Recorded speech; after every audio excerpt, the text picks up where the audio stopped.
क्या सच में देश का भला सत्रह होगा? 17 चिरकुट एक साथ आ गए हैं। ठीक है, वो 17 चिरकुट अब कह रहे हैं लोकतंत्र की हत्या हो गई, लोकतंत्र की हत्या हो रही है, हम इसलिए एक साथ आए हैं। लोकतंत्र खतरे में कहाँ से आ रहा है? क्योंकि इन 17 चिरकुटों से 20 लाख का हिसाब, 20 लाख करोड़ का हिसाब मांगा जा रहा है कि जो 70 सालों में आपने लूटा है जनता का, उसका हिसाब दो। तो अब लोकतंत्र खतरे में आ गया। ये लड़ाई अपने बच्चों के लिए लड़ रहे हैं। मैं बता रहा हूँ 2024 में जब मोदी जी ना प्रचंड बहुमत से आएंगे, ये सारे जेल में दिखेंगे। क्यों? क्योंकि इनका आने वाला टाइम जेल में ही होगा और इन ऐसे लोगों को जेल में डालना चाहिए। ये देश का भला नहीं चाहते, ये देश का दुर्भाग्यपूर्ण है कि ऐसे लोगों को नेता कहा जाए। थोड़ी ना नीतीश कुमार अनपढ़ गवार प्रधान मुख्यमंत्री हैं, अभी जोड़ में लगे हुए हैं। मैं आपको बताऊं सबसे बड़ा जो डैमेज लगेगा ना वो नीतीश कुमार को ही लगेगा। हाय अल्लाह मोदी मर जा, हाय अल्लाह अमित शाह मर जा। क्या हुआ? मोदी देश कहती है मोदी तू मत जा, मोदी तेरी जीवन अमर है। तो यही चीज है ना, मोदी का कोई बाल बाका नहीं कर सकता। आपको पता है एजुकेशन ग्राफ इनका गिरा हुआ है, बच्चों के इसको अरे बैग में से दारू मिले हैं बच्चों के, सरकारी स्कूल के बच्चों के। और हैरानी की बात है इन्हीं का लीकर पॉलिसी के तहत था कि 100 मीटर के तहत मतलब वो नहीं खोल सकते ठेका। ये 100 मीटर इनका ऐसे होता था। ये रहा स्कूल, इसके सामने ठेक है। सुमित नाम है मेरा। एक पटना में मीटिंग हुई है, सारे दल एक साथ आ गए, बीजेपी बोली कि सारे चोर एक साथ आ गए हैं, इससे कुछ भला होने वाला नहीं है। क्या सच में देश का भला होगा? 17 चिरकुट एक साथ आ गए हैं। ठीक है, वो 17 चिरकुट अब कह रहे हैं लोकतंत्र की हत्या हो गई, लोकतंत्र की हत्या हो रही है, हम इसलिए एक साथ आए।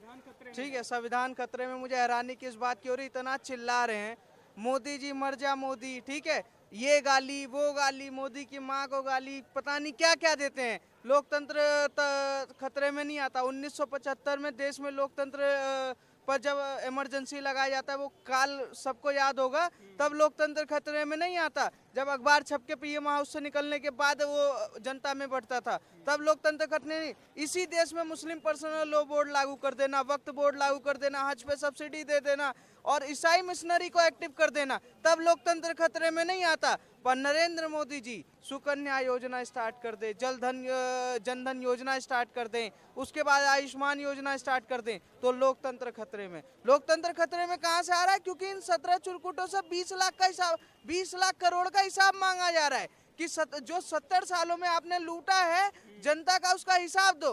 तो अब लोकतंत्र खतरे में आ गया। ये लड़ाई अपने बच्चों के लिए लड़ रहे हैं और ये बच्चों के लिए लड़ते लड़ते, मैं बता रहा हूँ 2024 में जब मोदी जी ना प्रचंड बहुमत से आएंगे, ये सारे जेल में दिखेंगे। क्यों? क्योंकि इनका आने वाला टाइम जेल में ही होगा और इन ऐसे लोगों को जेल में डालना चाहिए। ये देश का भला नहीं चाहते, ये देश का दुर्भाग्यपूर्ण है कि ऐसे लोगों को नेता कहा जाता है। नीतीश कुमार कहते हैं कि मोदी जी संविधान को हटा करके मनुस्मृति को लाना चाहते हैं। नीतीश कुमार सरिया को भूल जाते हैं। जिस देश में मुस्लिम पर्सनल लॉ बोर्ड, हिंदू के लिए अलग कानून होता है और उनके लिए अलग कानून होता है, सरिया के हिसाब से उनको चलता है, तब उनको वो नहीं दिखता। पर मनुस्मृति का ज्ञान उनको ज़्यादा है। मुझे हैरानी की बात है, उनको अरे अपने जो किताब का पोयम है वो तो ढंग से याद नहीं है। नेतागिरी करते करते इधर से पलटी मारा, उधर, उधर से इधर, कमल से इधर, जो लालटेन से इधर। तो ये थोड़ी ना नीतीश कुमार अनपढ़ गवार प्रधान मुख्यमंत्री हैं, अभी जोड़ में लगे हुए हैं। मैं आपको बताऊं सबसे बड़ा जो डैमेज लगेगा ना वो नीतीश कुमार को ही लगेगा। क्योंकि ये जब लड़ाई लड़ेंगे ना, नीतीश कुमार सोचेंगे कि अरे मैंने सबको बनाया, मैं संयोजक हूँ, तो ये मुझे प्रधानमंत्री का उम्मीदवार बनाया। पर हैरानी की बात है, लेकिन वो तो खुद बोलते हैं कि हम नहीं रहेंगे। इनको मंत्री का पद भी नहीं देने के लिए वो तैयार होंगे। ये इनको मंत्री का, क्योंकि उस लायक नहीं है नीतीश कुमार। ये कभी भी कहाँ पलट जाए कोई भरोसा नहीं है। तो नीतीश कुमार को इस देश का केजरीवाल के बाद सबसे बड़ा पलटू बाबू कहा जाता है। सुशासन बाबू जो कहे जाते थे, उनको पलटू बाबू कहो तो कोई दिक्कत नहीं है। और यूनिफॉर्म सिविल कोड की बात अगर आप करते तो इस देश में यूनिफॉर्म सिविल कोड ना लागू होना आज के लिए सबसे बड़ा दुर्भाग्य है। प्रधानमंत्री जी अगर इसकी बात कर रहे हैं तो सबसे बड़ा इसका सौभाग्य है। और लागू होगा जिस दिन ना, जो विरोध प्रदर्शन कर रहे हैं वो शाहीन बाग में दोबारा से टेंट लगाएं, बिरयानी खाने की तैयारी करें। ये देश उनके लिए तैयार है। मैं कहता हूँ बिरयानी का खर्चा सरकार देगी। विरोध प्रदर्शन आप शुरू कर दो, पर इस देश में यूनिफॉर्म सिविल कोड लागू होगा, क्योंकि इससे महिलाओं को सबसे बड़ा सम्मान मिलेगा। आप एक धर्म में देखेंगे ना, पीरियड्स आने के बाद उनकी शादी का कोई डेट तय नहीं होता, उम्र तय नहीं होती, शादी कर सकते हैं। पर एक धर्म में देखेंगे 18 साल के बाद तय होता है। जवाहरलाल नेहरू ने इस देश का इतना बड़ा बेड़ा गर्क किया, तुष्टीकरण की राजनीति के चक्कर में इस देश को उस कुएं में डाल दिया है ना कि आज मोदी जी निकालने की तैयारी कर रहे हैं। और यूनिफॉर्म सिविल कोड का आप डेट लिख लीजिए, अगस्त में लागू हो जाएगा। अच्छा, एक ये भी आरोप लग रहा है कि मोदी जी ने मुस्लिमों के लिए कुछ नहीं किया, हमेशा हिंदू हिंदू की बात करते रहे। आप ये मुसलमानों से पूछ लीजिए उनके लिए क्या नहीं किया है। ठीक है, मैं हाईवे दिखाता हूँ, सड़क दिखाता हूँ, सुकन्या योजना हो गया, क्या उनकी महिलाओं और बच्चों को नहीं मिलता क्या? या किसी योजना में उनको कम हुआ? वैक्सीन लगते टाइम क्या मोदी जी ने लिख के भेजा था कि मुसलमानों को नहीं लगाना है क्या? इस देश में हर किसी को सबका साथ सबका विश्वास के साथ ही लेके चले हैं, पर कुछ चंद गिने चिंदी चोर हैं जो देश में मोदी जी का विरोध करते हैं। किस लिए विरोध कर रहे हैं? क्योंकि उनका आराम खाना बंद हो गया है। पर ये देश ऐसे थोड़ी ना चलने वाला है। मोदी जी जिस दिन दोबारा वापसी आएंगे ना, उस दिन भी इन मुसलमानों का ही भला करेंगे, चाहे ये विरोध प्रदर्शन करे। ये तो कह रहे थे ना, हाय अल्लाह मोदी मर जा, हाय अल्लाह अमित शाह मर जा। क्या हुआ? मोदी देश कहती है मोदी तू मत जा, मोदी तेरी जीवन अमर है। तो यही चीज है ना, मोदी का कोई बाल बाका नहीं कर सकता। भी है कि ईडी सीबीआई जो भी सरकारी एजेंसियां हैं सब मोदी जी के इशारे पे काम करती है और बीजेपी का कोई भी नेता अरेस्ट नहीं होता। सर ये सारे के ईबी सीडीआई आज काम नहीं कर रही। कांग्रेस की सरकार में ये सारे केस लगे थे।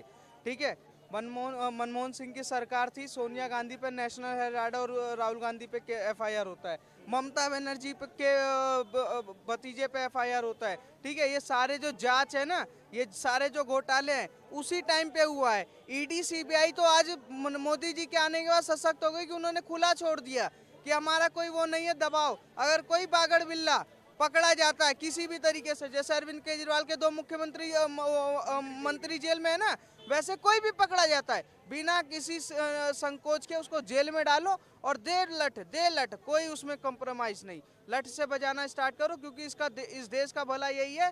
ऐसे बागड़ बिल्ले नेता अगर देश में जेल में बंद रहेंगे ना, तभी इस देश के हर बच्चों का और हमारे जैसे युवाओं का विकास होगा। केजरीवाल अपने आप को पीएम उम्मीदवार बताते हैं 24 का चुनाव। अब मुख्यमंत्री उम्मीदवार नहीं है। 2024 के बाद जो दिल्ली का चुनाव होने वाला है ना, मुझे यहाँ तक पता है दिल्ली की माँ बहनें चप्पल लेके तैयार हैं।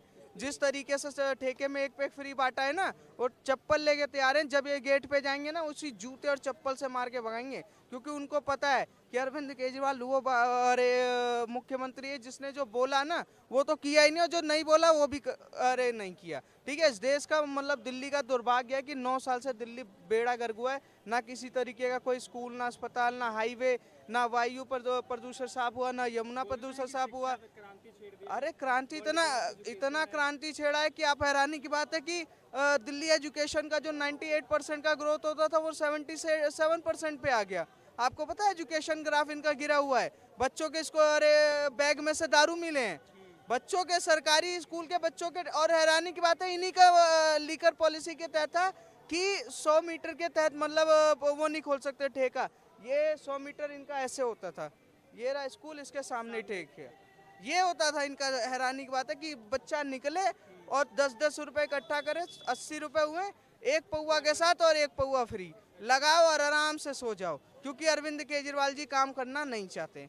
ये नशेड़ी गजेड़ी मुख्यमंत्री है। बनारस से भी चुनाव लड़ने की बात करते हैं मोदी जी के खिलाफ। बनारस में तो एक बार थप्पड़ पड़ा था, अब दूसरी बार जाएंगे नहीं, क्योंकि काशी महादेव की नगरी है, कहीं भसम वसम हो जाए तो दिक्कत हो जाएगी। अच्छा।